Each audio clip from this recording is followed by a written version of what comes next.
শীত এসে যাচ্ছে, জলপাই উঠে গেছে। আজকে আমি জলপাইয়ের চাটনি করব। তো আসসালামু আলাইকুম বন্ধুরা, আপনারা সবাই কেমন আছেন? আমরা সবাই ভালো আছি। Welcome back to my channel. কড়াইটা চুলায় বসিয়ে দিলাম। এরপর তেল দিয়ে দিয়েছি, সরিষার তেল। তেলটা গরম হয়ে গেলে আমি কিছু পেঁয়াজ কুচি দিয়ে দিয়েছি।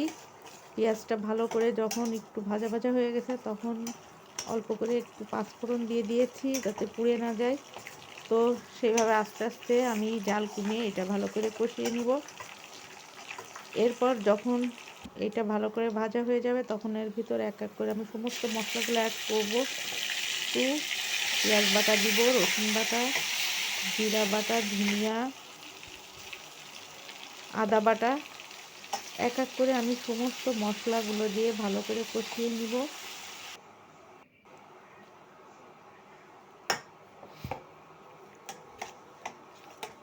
তারপর যখন মশলাগুলো ভালো করে কষানো হয়ে যাবে, তখন আমি সিদ্ধ করে রেখেছি জলপাইগুলা। তো জলপাইগুলা এর ভিতর আমি অ্যাড করে দিব। এখন যে গুঁড়ো মশলাগুলো আছে যাতে পুড়ে না যায়, আস্তে আস্তে সেগুলোও আমি দিয়ে দিব। একটু ঝালের গুঁড়া দিয়ে দিলাম। দিয়ে এখন ভালো করে আস্তে আস্তে আমি এগুলো কষিয়ে নিব। এরপর আমি আলাদা সিদ্ধ করে রাখা এই যে জলপাইগুলো দিয়ে দিয়েছি। এবার আমি ভালো করে আস্তে আস্তে এগুলো নেড়ে দিব। এর ভিতর কোনো পানি দিব না। তারপর আমি 1 কাপ মতো ভিনিগার অনুমান করে ওটা আমি দিয়ে দিয়েছি। তারপরে ঘরে ছিল আমার আখের গুড়। তো এবার আমি আস্তে আস্তে এর ভিতর আখের গুড় দিয়ে দিব। তো দিয়ে এবার আমি আস্তে আস্তে আবারও নাড়তে থাকবো।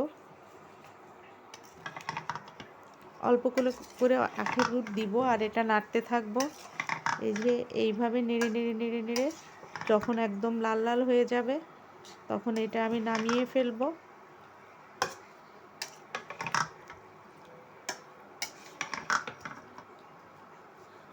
যখন গুড়টা আমি নাড়তে থাকবো, তখন এর ভিতর পানি ছেড়ে দিবে।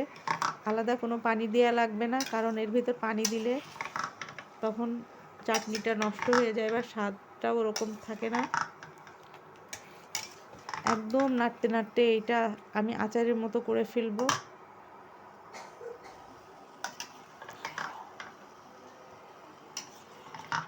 গুড়টা জাল দিলে একদম সেই পানির মতো ছেড়ে দেয়।